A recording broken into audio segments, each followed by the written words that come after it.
പുസ്തകം 18-ാം അധ്യായം 1 മുതൽ 6 വരെയുള്ള വാക്യം. യഹോവയിൽ നിന്ന് യിരെമ്യാവിനുണ്ടായ അരുളപ്പാട് എന്തെന്നാൽ, നീ എഴുന്നേറ്റ് കുശവന്റെ വീട്ടിലേക്ക് ചെല്ലുക, അവിടെ വെച്ച് ഞാൻ നിന്നെ എന്റെ വചനങ്ങളെ കേൾപ്പിക്കും. അങ്ങനെ ഞാൻ കുശവന്റെ വീട്ടിൽ ചെന്നപ്പോൾ അവൻ ചക്രത്തിന് മേൽ വേല ചെയ്തുകൊണ്ടിരുന്നു. കുശവൻ കളിമണ്ണ് കൊണ്ടുണ്ടാക്കിയ പാത്രം അവന്റെ കയ്യിൽ ചീത്തയായി പോയി.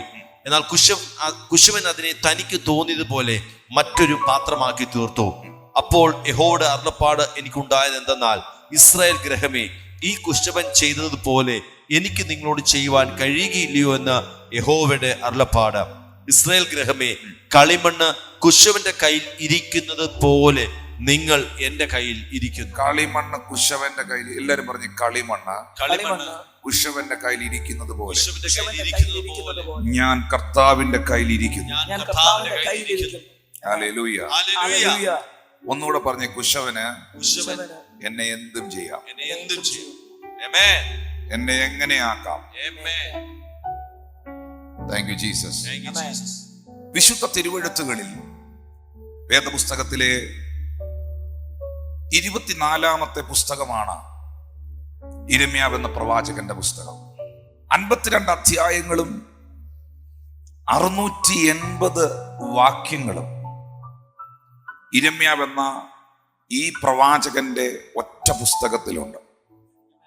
ഹല്ലേലൂയ. വേദപുസ്തകത്തിനകത്ത് ദൈവം എഴുന്നേൽപ്പിച്ച ഒത്തിരി പ്രവാചകന്മാരുണ്ട്.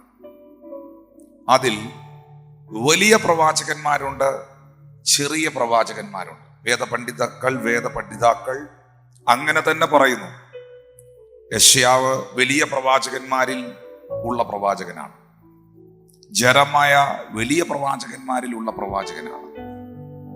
ഇങ്ങനെ വലിയ പ്രവാചകന്മാരെ കുറിച്ചും ഹഗായി, മലാക്കി, സക്കരായ, ഇങ്ങനെ ചെറിയ പ്രവാചകന്മാരെ കുറിച്ചുമൊക്കെ വേദപുസ്തകം നമ്മളെ പഠിപ്പിക്കുന്നു. എന്നാൽ ഈ പ്രവാചകന്മാരിൽ ഇവരെല്ലാം തന്നെ കാലങ്ങൾ പിന്നിട്ടപ്പോൾ ദൈവവിളിയുടെ മുൻപിൽ ദൈവികമായ ആ പ്രൊഫറ്റിക് ഇമ്പാർട്ടേഷനാൽ പ്രൊഫറ്റുമാരായി മാറിയവരാണ്, പ്രവാചകന്മാരായി തീർന്നവരാണ് പലരും. അതിലൊരു ഉദാഹരണം പറഞ്ഞാൽ, ആമോസ് പറയുന്നുണ്ട്, ഞാൻ പ്രവാചകനും അല്ലായിരുന്നു, പ്രവാചകന്റെ ശിഷ്യനും അല്ലായിരുന്നു, ഞാൻ ഇടയനും കാട്ടത്തിപ്പഴം പെറുക്കി നടന്നവനുമായിരുന്നു. എന്നാൽ യഹോവയുടെ കരം എന്നെ പിടിച്ചു. പിന്നത്തേതിൽ ആമോസ് പ്രവാചകനായി മാറി. എന്നാൽ യിരെമ്യാവിന് മാത്രമുള്ള ഒരു പ്രത്യേകതയാണ്, only for ജെറമ്യാ. ജനിക്കുന്നതിന് മുൻപേ അമ്മയുടെ ഉദരത്തിൽ അവൻ ഉരുവായ സമയം മുതൽക്കേ, ബൈബിളിൽ എഴുതിയിരിക്കുന്ന ഭാഷ ഞാൻ പറയാം, പിണ്ഡാകാരമായിരുന്നപ്പോൾ തന്നെ ജാതികൾക്കും രാജ്യങ്ങൾക്കും രാജാക്കന്മാർക്കും പ്രവാചകനായി ദൈവം നിയമിച്ചവനായ മനുഷ്യനാണ് യിരെമ്യാവ് എന്ന പ്രവാചകൻ. ജനിക്കുന്നതിന് മുൻപേ ദൈവം പ്രവാചകനായി നിയമിച്ച അഭിഷിക്തനാണ്, പ്രവാചകനാണ് ജെറമ്യാ. പക്ഷെ ഇത് ജെറമ്യാ അറിയുന്നില്ല. കർത്താവ് നമ്മളെ എത്രയധികം സ്നേഹിക്കുന്നെന്ന്, ദൈവം നിങ്ങളുടെ ജീവിതത്തെ എത്രയധികം അനുഗ്രഹിക്കുവാൻ പോകുന്നുവെന്ന് ഇവിടെ ഇരിക്കുന്ന പലർക്കും വ്യക്തമായി അറിഞ്ഞുകൂടാ. യിരെമ്യാവിനും അത് അറിഞ്ഞുകൂടായിരുന്നു.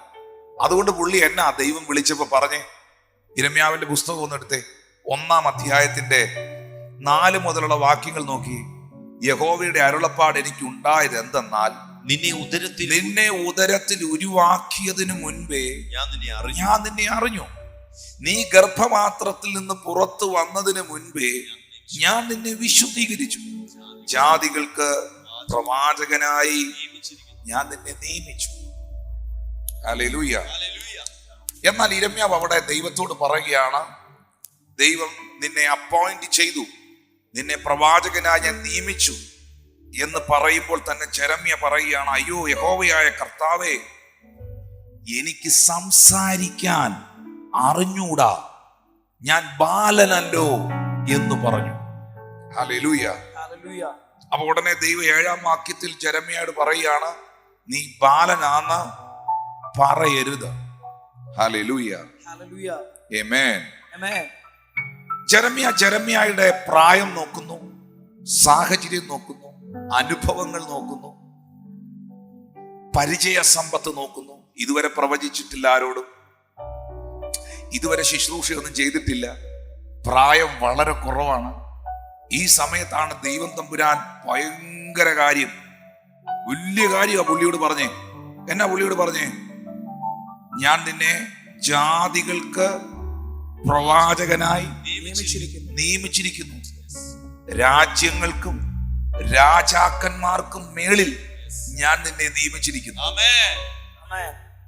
ഹല്ലേലൂയ. സ്വർഗത്തിലെ ദൈവം ജെറമ്യായോട് ഇത് പറയുമ്പോഴും ജെറമ്യ തിരിച്ചു പറയാണ്, നീ ഉദ്ദേശിക്കുന്ന ആളല്ല ഞാൻ, നീ ഉദ്ദേശിക്കുന്ന ആളല്ല ഞാൻ, എനിക്ക് അതിനുള്ള കപ്പാസിറ്റി ഇല്ല, അതിനുള്ള കഴിവ് എനിക്കില്ല, നീ ഉദ്ദേശിക്കുന്ന ഒരു വ്യക്തിയല്ല ഞാൻ എന്ന് ജെറമ്യ ദൈവത്തോട് പറയുകയാണ്. നിങ്ങൾക്കറിയാമോ, എന്നെ വിട്ടേക്കൂ, ഞാൻ പൊയ്ക്കോട്ടെ, ദൈവമേ നിനക്കൊരു പക്ഷെ അബദ്ധം പറ്റിയതായിരിക്കും എന്നെ വിളിച്ചത് എന്ന് പറഞ്ഞ ദൈവകരത്തിൽ ഏൽപ്പിച്ച ഈ മനുഷ്യനെ കൊണ്ടാണ് വേദപുസ്തകത്തിൽ സ്വർഗത്തിലെ ദൈവം 104 അധ്യായങ്ങൾ എഴുതിച്ചത്. ഈ 66 പുസ്തകങ്ങൾ അടങ്ങിയ വിശുദ്ധ ബൈബിളിൽ 104 അധ്യായം ഒരാളെയും കൊണ്ട് ദൈവം എഴുതിച്ചു. ആ ആളിന്റെ പ്രത്യേകത, ഞാൻ ബാലനാണ്, ഞാൻ കഴിവില്ലാത്തവനാണ്, എനിക്ക് സംസാരിക്കാൻ അറിഞ്ഞുകൂടാ എന്ന് പറഞ്ഞ കക്ഷിയെ കൊണ്ട് ദൈവം എഴുതിച്ചു. യിരെമ്യാവിന്റെ പ്രവചന പുസ്തകം 52 അധ്യായമുണ്ട്. രാജാക്കന്മാരുടെ പുസ്തകം എഴുതിയത് യിരെമ്യാവാണ്. 1 രാജാക്കന്മാരുടെ പുസ്തകം 22 അധ്യായം, 2 രാജാക്കന്മാരുടെ പുസ്തകം 25 അധ്യായം, രാജാക്കന്മാരുടെ പുസ്തകം തന്നെ 47 അധ്യായമുണ്ട്. ഈ രാജാക്കന്മാരുടെ പുസ്തകം ദൈവം എഴുതിപ്പിച്ചത് യിരെമ്യാവിനെ കൊണ്ടാണ്. അത് തന്നെ 47 അധ്യായമുണ്ട്. വിലാപങ്ങളുടെ പുസ്തകം 5 അധ്യായം.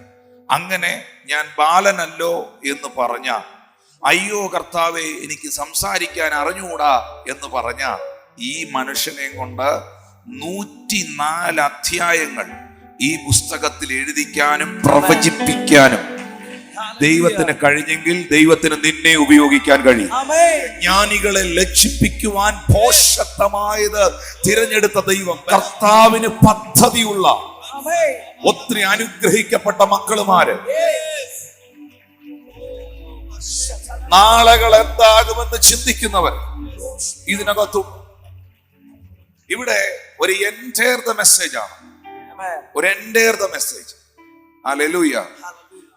ആ മെസ്സേജ് ദൈവം ജെറമ്യായോട് പറയാൻ, കാലഘട്ടങ്ങളോടുള്ള പ്രവചനം, ജനതയോടുള്ള പ്രവചനം, ഇസ്രായേലിനോടുള്ള പ്രവചനം, സഭകളോടുള്ള പ്രവചനം, ഇങ്ങനെ എൻറ്റയർ ദ തിങ്സ് എന്ന് പറയുന്ന പോലെ ഒരു വലിയ സമൂഹത്തോട് പറയാനുള്ള മുഴുവൻ പ്രവചന ശബ്ദങ്ങളും ഈ ഒരൊറ്റ സംഭവത്തിനകത്ത് വെളിപ്പെടുകയാണ്. യിരെമ്യാവിന്റെ പുസ്തകം 18 അധ്യായം 2 വാക്യം, നീ എഴുന്നേറ്റ് കുശവന്റെ വീട്ടിലേക്ക് ചെല്ലുക, അവിടെ വെച്ച് ഞാൻ നിന്നെ എന്റെ വചനങ്ങളെ കേൾപ്പിക്കും. അപ്പൊ എന്റെ വചനങ്ങളെ എനിക്ക് നിന്നെ കേൾപ്പിക്കാൻ കഴിയണമെങ്കിൽ, എന്റെ വചനത്തെ എനിക്ക് നിന്നെ അറിയിക്കാൻ കഴിയണമെങ്കിൽ, ഇപ്പോൾ നീ ആയിരിക്കുന്ന സ്ഥലത്ത് നിന്നും സാഹചര്യത്തിൽ നിന്നും എഴുന്നേൽക്കണം. ഹല്ലേലൂയ. ആമേൻ. എഴുന്നേറ്റ് കുശവന്റെ വീട്ടിലേക്ക് ചെല്ലുക. നമ്മുടെ ചില കംഫർട്ട് സോണുകളെ ഇന്ന് നമ്മൾ വിടാൻ തയ്യാറാകണം. കുശവൻ കളിമണ്ണ് കൊണ്ടുണ്ടാക്കിയ പാത്രം അവന്റെ കയ്യിൽ ചീത്തയായി പോയി. എന്നാൽ കുശവൻ അതിനെ തനിക്ക് തോന്നിയതുപോലെ മറ്റൊരു പാത്രമാക്കി തീർത്തു. ഹല്ലേലൂയ. ഞാനിവിടെ പ്രധാനമായി 3 കാര്യങ്ങൾ വചനത്തിൽ നിന്ന് പ്രസംഗിക്കുകയാണ്.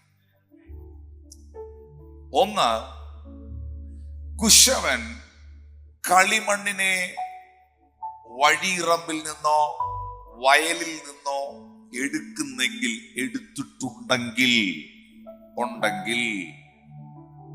കുശവന് ഈ കളിമണ്ണിനെ കുറിച്ച് ഒരു വലിയ പദ്ധതി ഉണ്ട്, അല്ലെങ്കിൽ ഒരു പ്ലാൻ ഉണ്ട്. ഉറപ്പായിട്ടുണ്ട്. ദൈവം നിങ്ങളെ കണ്ടിട്ടുണ്ട്. ദൈവം നിങ്ങളെ വിളിച്ച വ്യക്തിയാണ്. ദൈവം നിങ്ങളെ തെരഞ്ഞെടുത്ത വ്യക്തിത്വമാണ് എന്ന ഉറപ്പുള്ള എത്ര പേരുണ്ട്? ഉറപ്പുണ്ടോ? ഉറപ്പില്ലാത്തവരോട് ഞാൻ പറയാം, ഉറപ്പിച്ചോ, ഉറപ്പിച്ചോ. കാരണം പിതാവ് ആകർഷിക്കാതെ ആർക്കും പുത്രന്റെ അടുക്കൽ വരാൻ പറ്റുകയില്ല. ഈ കാര്യം ഉറപ്പിച്ചോണം. ദൈവം കളിമണ്ണിനെ കയ്യിലെടുക്കുന്നെങ്കിൽ, നിങ്ങളെയും എന്നെയും കയ്യിലെടുത്തിട്ടുണ്ടെങ്കിൽ, അത് കയ്യിലോട്ട് എടുത്തപ്പോ തന്നെ കുശവൻ ഈ കളിമണ്ണിനെ ഒന്ന് പിടിച്ച് കുഴച്ചൊന്ന് ഉരുട്ടി അങ്ങോട്ട് കൊണ്ടുവച്ചപ്പോ തന്നെ കുശവന്റെ മനസ്സിൽ ഒരു ഡിസൈൻ വന്നിട്ടുണ്ട്. പ്ലാൻ ഉണ്ടെങ്കിൽ കുശവൻ ഇതിനൊരു പർപ്പസ് പറഞ്ഞ ഒരു പദ്ധതിയുണ്ട്. വെറുതെ എടുത്തതല്ല, ആർക്കൊക്കെയോ പ്രയോജനപ്പെടാൻ, ആർക്കൊക്കെയോ നന്മയാകാൻ, എവിടെയോ സെറ്റ് ചെയ്യാൻ, നിന്റെ മേളിൽ നല്ലൊരു പ്രൈസ് ടാഗ് ഇടാൻ, നിന്നെ രംഗത്ത് കൊണ്ടുവരാൻ ദൈവം കണ്ടിരിക്കുകയാണ്. ദൈവത്തിന് എന്നെ കുറിച്ച് പ്ലാൻ ഉണ്ട്. ദൈവത്തിന് എന്നെ കുറിച്ച് പർപ്പസ് ഉണ്ട്. ഉറപ്പായിട്ടും ഉണ്ടെന്ന് പറഞ്ഞു. ആ സ്വന്തം കൈ തലയിൽ വെച്ചിട്ട് പറഞ്ഞു, എന്നെ കുറിച്ച് ദൈവത്തിനൊരു വലിയ ഉദ്ദേശം ഉണ്ടെന്ന് പറഞ്ഞു. പലപ്പോഴും പിശാച് പറയും, യോബിന്റെ സകലതും സാത്താൻ ചോദിച്ചു. മക്കളെ കൊണ്ടുപോയോ? ആടുമാടുകൾ കൊണ്ടുപോയോ? പണം കൊണ്ടുപോയോ? സമ്പത്ത് കൊണ്ടുപോയോ? ആരോഗ്യം കൊണ്ടുപോയോ? ശരീരത്തെ വ്രണം കൊണ്ട് വികൃതമാക്കിയോ? പക്ഷെ പുള്ളിയുടെ ഭാര്യയെ തൊട്ടില്ലല്ലോ. യോബിന്റെ ഭാര്യയെ സാത്താൻ ചോദിച്ചോ? പറ. യോബിന്റെ ഭാര്യയെ സാത്താൻ പരീക്ഷിച്ചോ? യോബിന്റെ ഭാര്യയല്ലേ യോബിനോട് വന്ന് പറഞ്ഞ, നിങ്ങളെന്തിനാ മനുഷ്യ ഇങ്ങനെ ഇരുന്ന് പ്രാർത്ഥിച്ചുകൊണ്ട് ദൈവത്തെ നോക്കിക്കൊണ്ടിരിക്കുന്നു, പോയി സൂയിസൈഡ് ചെയ്യൂ, പോയി മരിക്കൂ എന്ന് യോബിന്റെ ഭാര്യയല്ലേ പറഞ്ഞു. അപ്പോഴല്ലേ യോബ് പറഞ്ഞ, നീ ഒരു പൊട്ടി സംസാരിക്കുന്ന പോലെ സംസാരിക്കുക, അവൻ എന്നെ കൊന്നാലും ഞാൻ അവനെ തന്നെ കാത്തിരിക്കുമെന്ന്. മണ്ണിനെ കൂടാതെ കുശവനും ഇല്ല, കുശവനെ കൂടാതെ പാത്രവും ഇല്ല. അതുകൊണ്ടാ യേശു ഈ ഭൂമിയിൽ വന്ന് പറഞ്ഞ്, എന്നെ പിരിഞ്ഞ് നിങ്ങൾക്കൊന്നും ചെയ്യാൻ പറ്റുകയില്ല. പിന്നെ കർത്താവ് പറഞ്ഞു, നിങ്ങളെ കൂടാതെ നിങ്ങളുടെ കൈ കൊണ്ട് നിങ്ങളിലൂടെ നീയാകുന്ന വ്യക്തിയിലൂടെയാ ദൈവത്തിന് ഈ ഭൂമിയിൽ സംസാരിക്കാനുള്ള, ദൈവത്തിന് സഞ്ചരിക്കാനുള്ള, ദൈവത്തിന് പ്രവർത്തിക്കാനുള്ള. അതുകൊണ്ടാണ് യേശു പറഞ്ഞ, നിങ്ങൾ രോഗികളുടെ മേൽ കൈവെക്കുമ്പോൾ അവർക്ക് സൗഖ്യം വരും. ഒന്ന് രണ്ട് തവണ ഇങ്ങനെ നെഞ്ചത്തോട്ട് കൈ വെച്ചിട്ട് പറഞ്ഞ്, എന്നെ കർത്താവിന് വേണ്ടതാന്ന് പറഞ്ഞു. ഞാൻ വീണ്ടും ആവർത്തിച്ച് നിങ്ങളുടെ ശിരസിൽ കൈവച്ച് പറയുന്നു, ഇതിനകത്തിരിക്കുന്ന സകലരെ കുറിച്ചും ദൈവത്തിന് വലിയൊരു പദ്ധതി. ഇപ്പൊ എന്നൊക്കെ പറഞ്ഞ പ്ലാനും പർപ്പസും അല്ലെ. ഈ 4-ാമത്തെ വാക്യത്തിൽ കുശവൻ കളിമണ്ണ് കൊണ്ടുണ്ടാക്കിയ പാത്രം, യിരെമ്യാവ് ഇങ്ങനെ നോക്കി നിൽക്കുകയാണ്, ശ്രദ്ധയോടെ നോക്കി നിൽക്കുകയാണ്. പ്രവാചകൻ അത് നോക്കി നിൽക്കുമ്പോൾ ഒട്ടും പ്രതീക്ഷിക്കാത്ത സമയത്ത്, പ്രതീക്ഷിക്കാത്ത നേരത്ത്, ചിന്തിക്കാത്ത ടൈമിൽ പെട്ടെന്ന് പൊടുന്നനവേ ഈ കയ്യിലിരുന്ന പാത്രം അങ്ങ് ചീത്തയായിപ്പോയി. എന്ന് പറഞ്ഞാൽ അതങ്ങ് സ്ലിപ്പായിപ്പോയി, ഉടഞ്ഞ് തകർന്നുപോയി. അപ്പൊ സ്വാഭാവികമായി നിങ്ങളൊരു കുശവന്റെ ശാലയിൽ നിൽക്കുകയെന്ന് കരുതുക. ചക്രം കറങ്ങുന്നു, കുശവന്റെ കൈ കളിമണ്ണിൽ വെച്ചിരിക്കുന്നു. നിങ്ങൾ ഇങ്ങനെ വളരെ എക്സൈറ്റഡ് ആയിട്ട് പുള്ളി ഇങ്ങനെ പാത്രം ഉണ്ടാക്കുന്നത് കണ്ടുകൊണ്ട് നിൽക്കുന്നു. ഇങ്ങനെ നോക്കി നിൽക്കുന്ന സമയത്ത് പൊടുന്നനവേ ആ പാത്രം നല്ല ഷേപ്പായി നല്ലൊരു കലമായിട്ട് ഇങ്ങനെ കേറി വരുമ്പോൾ ചീത്തയായി പോയി. പാതി വഴിയിൽ അത് തകർന്നു പോയി. നമ്മളെല്ലാരും എന്നാ കരുതും? അയ്യോ, ഹല്ലേലൂയ, അയ്യോ, ചീത്തയായി പോയി, തകർന്നു പോയി. നിങ്ങളെ നോക്കി ആരെങ്കിലും അങ്ങനെ പറയുന്നുണ്ടോ? നോക്കി നിൽക്കുന്നവന്റെ കാഴ്ചയിൽ, കണ്ടു നിൽക്കുന്നവന്റെ കാഴ്ചയിൽ പാത്രം സെറ്റായി, തകർന്നുപോയി. യേശു ലാസറിന്റെ ഭവനത്തിൽ വന്നു. കർത്താവിനവിടെ ആ പട്ടണത്തിൽ കയറാൻ വിലക്കുണ്ട്. അവിടെ ഇനി കയറിയേക്കരുതെന്നാ അവിടുത്തെ ആളുകളെല്ലാം പറഞ്ഞേക്കുന്നത്. അവിടെ നിന്നും വന്ന് ഇനി പ്രാർത്ഥിച്ചേക്കരുതെന്ന. ആ പട്ടണത്തിൽ യേശു വന്നു. യേശു വന്ന ഉടനെ മാർത്ത സഹോദരിമാർ ഓടി വന്ന് കർത്താവിനോട് പറഞ്ഞു, ഗുരു, നീ നേരത്തെ വന്നായിരുന്നെങ്കിൽ എന്റെ സഹോദരൻ മരിക്കത്തില്ലായിരുന്നു. കർത്താവേ, നാറ്റം വെച്ച് തുടങ്ങി. പറഞ്ഞേ, നാറ്റം വെച്ച് തുടങ്ങി. 4 ദിവസമായി. മാർത്തേ, എന്റെ പ്രിയപ്പെട്ട സിസ്റ്ററെ, സഹോദരി, ഈ നാറ്റം വെച്ച് തുടങ്ങി എന്നുള്ളത് നിന്റെ മൂക്കിന് മാത്രമുള്ള ഒരു പ്രശ്നമാണ്. കർത്താവിന്റെ മൂക്കിൽ ഉയർപ്പിന്റെ മണം അടിക്കുകയാണ്.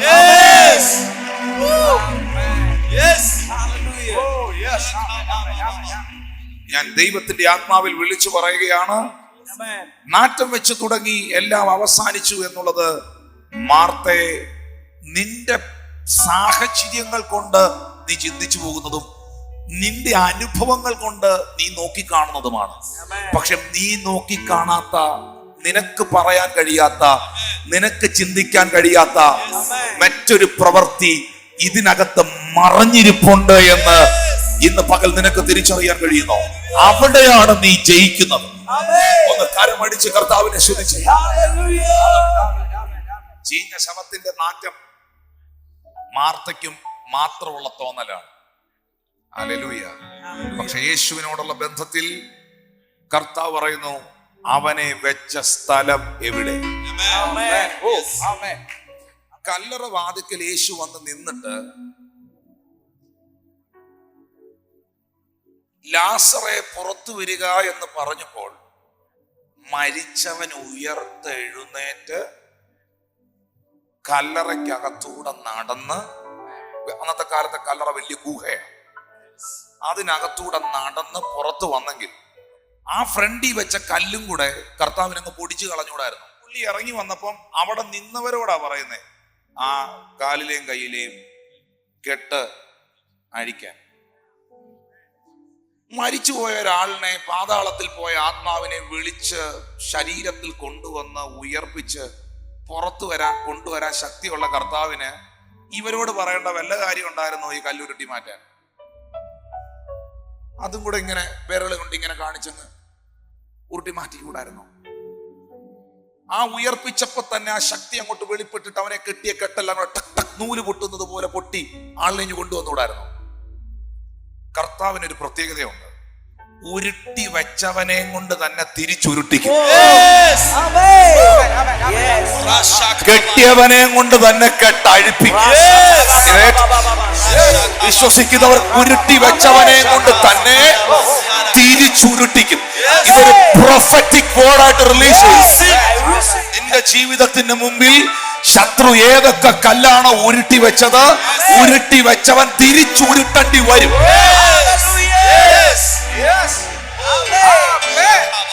അതുകൊണ്ട് എന്റെ പൊന്നുമാർത്തെ, നാറ്റം വെച്ചു എന്നുള്ളത് നിന്റെ ചിന്തയാണ്. ഞങ്ങൾക്ക് ഉയർപ്പിന്റെ മണം അടിക്കുക. ഒന്ന് കരമടിച്ച് കർത്താവിന് നന്ദി പറഞ്ഞു. നിന്റെ മാത്രം ചിന്തയാണ്. യിരെമ്യാവിന്റെ കണ്ണിൽ ആ പാത്രം ചീത്തയായി പോയി, പക്ഷെ കുശവന്റെ കണ്ണിൽ അത് മറ്റൊരു പാത്രമായി മാറുകയാണ്. എന്റെ ചോദ്യം ഇതാ, ഈ കുശവൻ ഈ പാത്രം ഉണ്ടാക്കുമ്പോ അതിന് കുശവന്റേതായ ഒരു ഷേപ്പ് ഉണ്ട്. ആ കുശവൻ ഉണ്ടാക്കുന്ന പാത്രത്തിന് എല്ലാത്തിനും ഒരേ ഷേപ്പാണ്. പക്ഷെ ചീത്തയായി എന്ന് പറഞ്ഞ ഈ പാത്രം മാത്രമാണ് വേറെ ഒരു പാത്രങ്ങൾക്കും ഇല്ലാത്ത മറ്റൊരു പാത്രമായി മാറി. ഉടഞ്ഞ പാത്രങ്ങളെ മാത്രമാണ് ദൈവം തമ്പുരാൻ മറ്റൊരു പാത്രമാക്കി മാറ്റിയിട്ടുള്ളത്. ഹല്ലേലൂയ. Thank you Jesus. കുശവൻ അതിനെ എനിക്ക് തോന്നിയതുപോലെയല്ല. പിന്നെ തനിക്ക് തോന്നിയതുപോലെ. ആമേൻ. തനിക്ക് തോന്നിയതുപോലെ. ആമേൻ. നിങ്ങളെ കുറിച്ചുള്ള എന്റെ വിചാരങ്ങൾ അത് തിന്മയ്ക്കല്ല, നന്മയ്ക്കല്ല. ചങ്ക് തകർന്നാണ് അവിടെ വന്നിരിക്കുന്നത്. മോനെ ചങ്ക് തകർന്നാണ് അവിടെ വന്നിരിക്കുന്നത്. നീ പാതി വഴിയിൽ ഉടഞ്ഞൊരു പാത്രമാണോ? ഞാൻ തൊഴുകൈയോടൊരു കാര്യം പറയാം. പിണങ്ങി പോകരുത്. കുശവന്റെ കയ്യിൽ നിന്ന് ഇറങ്ങിപ്പോകരുത്. ചക്രത്തിൽ നിന്ന് ഓടിപ്പോകരുത്. കുശവന്റെ ശാല വിട്ടും പോകരുത്. നീ ഇപ്പോൾ ചീത്തയായി തകർന്നു എന്നൊക്കെ പറയുമ്പോഴും നീ ആ സാന്നിധ്യത്തിൽ തന്നെ, ആ കുശവന്റെ കൈക്കീഴിൽ തന്നെ നീ ഒന്ന് ഇരുന്നു കൊടുത്തേ. നിന്നെ ഞെട്ടിക്കുന്ന രീതിയിൽ മറ്റൊരു പാത്രമാക്കി അവൻ പാണത് പുറത്തെടുക്കും. ഞാനൊരു ദൈവ ശബ്ദം കേൾക്കുന്നത്, ദൈവം തെരഞ്ഞെടുത്തവന്റെ വടി തളിർക്കും.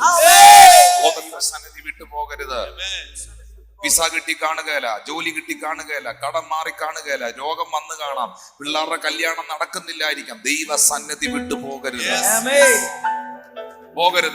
പ്രശ്നങ്ങളും പ്രതിസന്ധികളും കൂടി വരുന്തോറും അങ്ങോട്ട് മുട്ടയിലോട്ട് നിന്നേച്ച് ആ കാലയിലോട്ട് ഇങ്ങനെ പിടിച്ചു നിൽക്കണം. മറ്റൊരു പാത്രമാക്കി ഞാൻ നിങ്ങളോട് പ്രവചിക്കുന്നു, നിന്നെ ഒരു മാനപാത്രമാക്കി,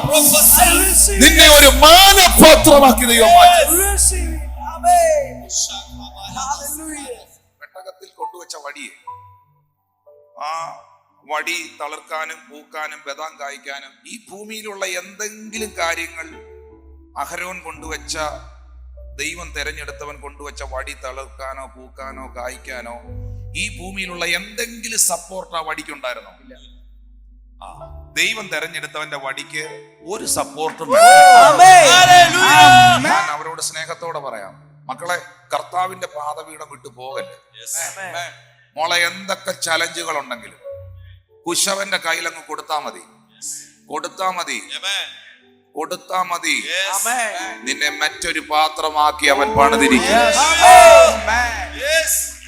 പ്ലാൻ കൊണ്ടാണ് നമ്മളെ എടുത്തത്, അല്ലേ? കളിമണ്ണാകുന്ന എന്നെ ദൈവം തെരഞ്ഞെടുത്തത് എന്നെ കുറിച്ചൊരു പ്ലാൻ ഉള്ളത് കൊണ്ടാണ്. കുശവന്റെ അകത്ത് എന്നെ കുറിച്ചൊരു പർപ്പസും ഒരു പദ്ധതിയും. ഈ പ്ലാനിന്റെയും പർപ്പസിന്റെ ഇടയിൽ ഒരു പ്രോസസ്സും. ചട്ടി ഉണ്ടാക്കിയിട്ട് കുശവൻ ഇതിനെ നേരെ കൊണ്ടുവന്ന് പ്രൈസ് ടാഗ് വിട്ട് മാർക്കറ്റിൽ കൊണ്ട് വെക്കുകയല്ല, ഇതിനെ തീക്കകത്തോട്ട് എടുത്തിടും. ഇടുവോ? ചൂളക്കകത്തിടും. പറഞ്ഞ ചൂളയിലിടും. ചൂളക്കകത്തൂടെ പോയതിന് മാത്രമേ കരുത്ത് കാണൂ. ചൂളക്കകത്തൂടെ വിടുന്നുണ്ട്, ആരെങ്കിലും ചൂളക്കകത്തൂടെ വിടുന്നുണ്ടെങ്കിൽ നിന്റെ അകത്ത് എന്തൊക്കെയോ നിറയ്ക്കാൻ വേണ്ടിയാണ്. ചൂളക്കകത്തൂടെ പോകാത്ത പാത്രത്തെ ഉപയോഗിക്കാൻ പറ്റുമോ? ചൂളയിലൂടെ, പ്രോസസ്സിലൂടെ പോയിട്ടുള്ളവർ, അവര് മാത്രമേ ദൈവത്തിന്റെ പർപ്പസുകളിൽ എത്തിയിട്ടുള്ളൂ. പർപ്പസിൽ എത്തണമെങ്കിൽ പ്രോസസ്സും. പ്രോസസ് ഇല്ലാതെ പർപ്പസിൽ എത്തുകയില്ല. ഹല്ലേലൂയ. ദാവീദേ, ഗോലിയാത്ത് നിന്റെ മുൻപിലുണ്ടോ? ഉണ്ടെങ്കിൽ മാത്രമേ നിന്നെ ഞാൻ അഭിഷേകം ചെയ്തിട്ടുണ്ടെന്ന് തെളിയിക്കപ്പെടുള്ളൂ.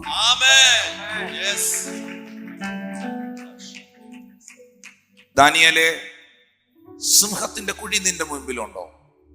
ഉണ്ടെങ്കിൽ മാത്രമേ നീ സേവിക്കുന്ന ദൈവം ആരാന്ന് എനിക്ക് തെളിയിക്കാൻ പറ്റുള്ളൂ.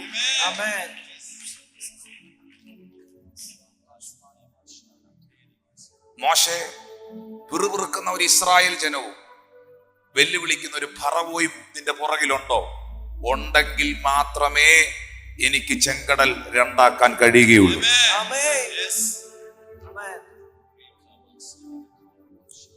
ഇതിനകത്തിരിക്കുന്ന നിങ്ങളുടെ ജീവിതത്തിൽ നിങ്ങൾ ഏതെങ്കിലും ഒരു പ്രോസസ്സിലൂടെ പോകുന്നെങ്കിൽ, മക്കളെ, അത് നിങ്ങളുടെ അവസാനമല്ല.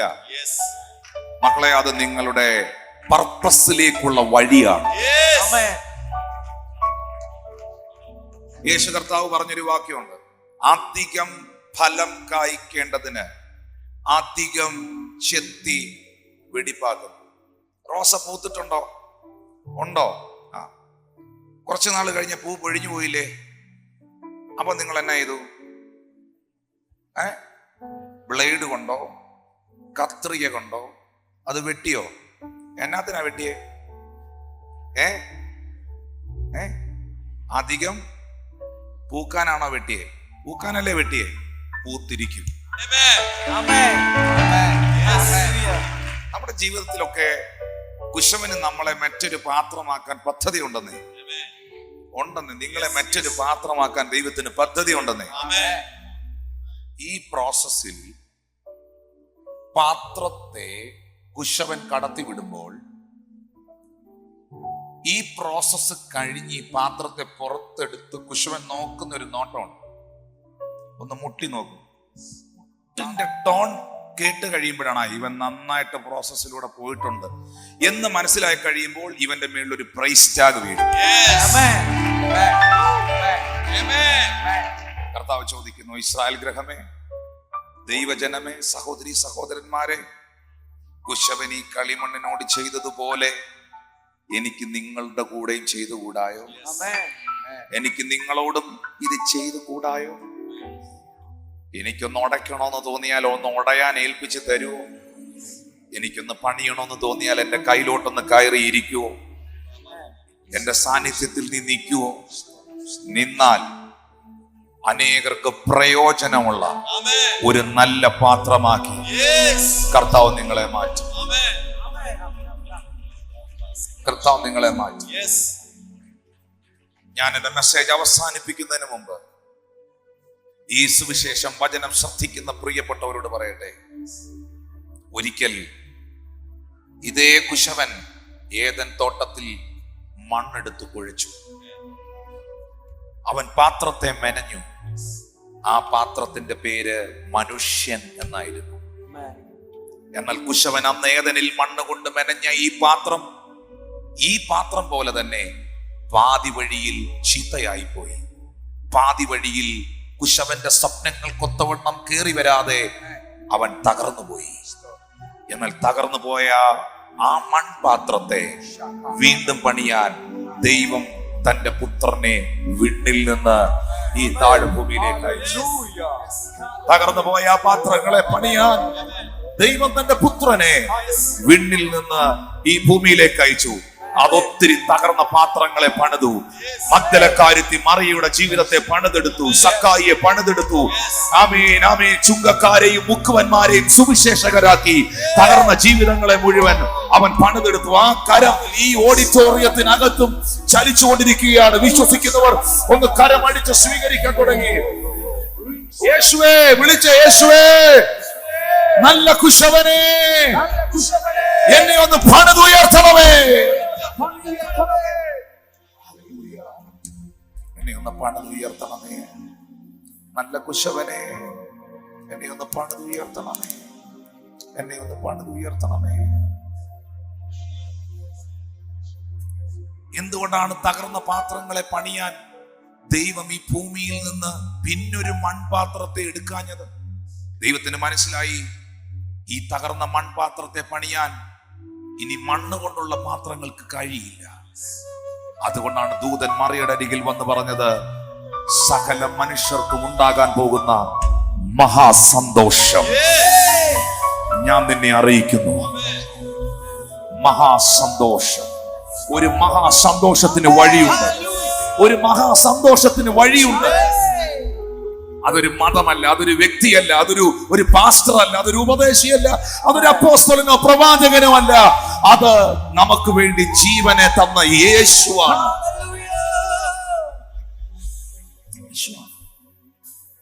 മൺമയമില്ലാത്തവൻ വിണ്ണിൽ നിന്നും പരിശുദ്ധാത്മാവിനാൽ മറിയുടെ ഗർഭപാത്രത്തിന്റെ പരിമിതികളിൽ ജനിച്ച് ഈ ഭൂമിയിൽ ജീവിച്ച് തകർന്ന ഒരുപാട് പാത്രങ്ങളെ, പ്രതീക്ഷയറ്റുപോയ ആയിരക്കണക്കിന് പാത്രങ്ങളെ അവൻ മറ്റൊരു പാത്രമാക്കി മാറ്റി. മറ്റൊരു പാത്രമാക്കി മാറ്റി. ഞങ്ങൾക്കറിയാം ഈ ശുശ്രൂഷകളിലൂടെ എത്രയോ ആയിരങ്ങളെ, എത്രയോ പതിനായിരങ്ങളെ പലയിടങ്ങളിൽ ജീവിതം തകർന്നവരെ, ആശയറ്റവരെ, നിരാശയിൽ തകർന്നു പോയവരെ, മദ്യപാനത്തിൽ പിടിക്കപ്പെട്ടവരെ, ജീവിതം വഴിതെറ്റിപ്പോയ എത്രയോ പേരെയാണ് ഈ ശ്രേഷ്ഠനായ കർത്താവിന്റെ കരത്താൽ, ഈ മഹാദൈവത്തിന്റെ ഭുജത്താൽ അവൻ മറ്റൊരു പാത്രമാക്കി തീർത്തത്. Hallelujah, hallelujah.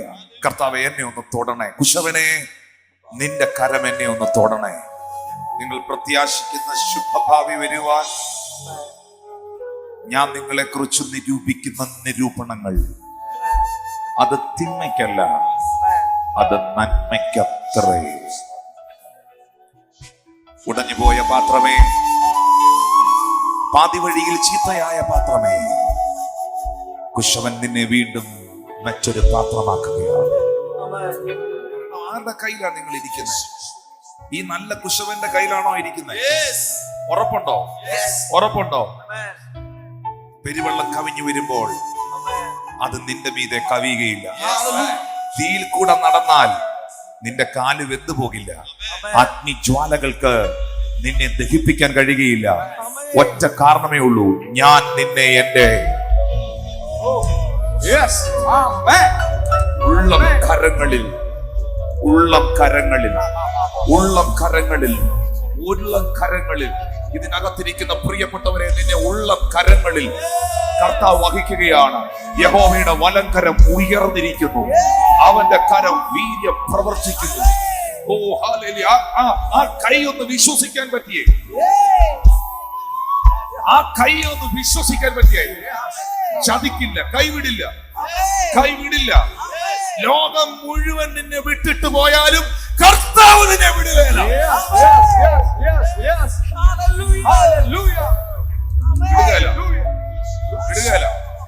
വിടുകയില്ല. നീ അവന്റെയാ. പറഞ്ഞ ഞാൻ യേശുവിന്റെ ആന്ന് പറഞ്ഞു. ഞാൻ യേശു, ഉറക്കെ പറയണം, ഞാൻ യേശുവിന്റെ ആന്ന് പറഞ്ഞു. ഞാൻ കർത്താവിന്റെ ആന്ന് പറഞ്ഞു. Thank you, Holy Spirit. ഈ ഭൂമിയെ വെള്ളിക്കോൽ കൊണ്ട് തൂക്കിയ, ഈ ഭൂമിയിലെ പൊടിയെ നാഴി കൊണ്ട് അളർന്ന, ഒരു നാഴി അരി അളന്നു, 2 നാഴി അരി അളന്നു, 3 നാഴി അളന്നു, 10 നാഴി അളന്നു. നിങ്ങൾക്കൊക്കെ അതിന് കണക്കുണ്ട്. പക്ഷെ ഈ ഭൂമിയിലെ മണ്ണിനെ മുഴുവൻ ഒറ്റ നാഴിയിൽ അളന്നു.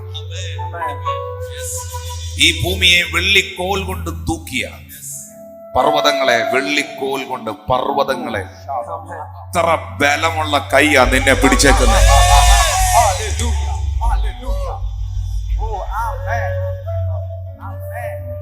അത്ര ബലമുള്ള കയ്യാ. ഓ, ഞാൻ ആ കൈയുടെ ശക്തി അറിയുകയാണ്. യഹോവയുടെ ഭുജം, അവന്റെ വലം കൈ നിനക്ക് വേണ്ടി ഉയർന്നിരിക്കുക. കൈ വിടുകയല്ല കർത്താവ് നിന്നെ, ഉപേക്ഷിക്കുകയല്ല കർത്താവ് നിന്നെ. മോളെ, മോനെ, നീ എത്ര തകർന്നവളാണെങ്കിലും, എത്ര തകർന്നവനാണെങ്കിലും നിനക്കൊരു നല്ല ജീവിതം ഉണ്ടാകുമെന്ന് യേശു നിന്നോട് പറയുകയാണ്. നിനക്കൊരു നല്ല ഭാവി ഉണ്ടാകുമെന്ന് വചനം നിന്നോട് അറിയിക്കുകയാണ്. നീ തളർന്നു പോകരുത്, ക്ഷീണിച്ചു പോകരുത്. Hallelujah, hallelujah. പാഴായി പോയ ഈ മൺപാത്രത്തെ മറ്റൊരു പാത്രമാക്കാൻ കഴിവുള്ളൂ.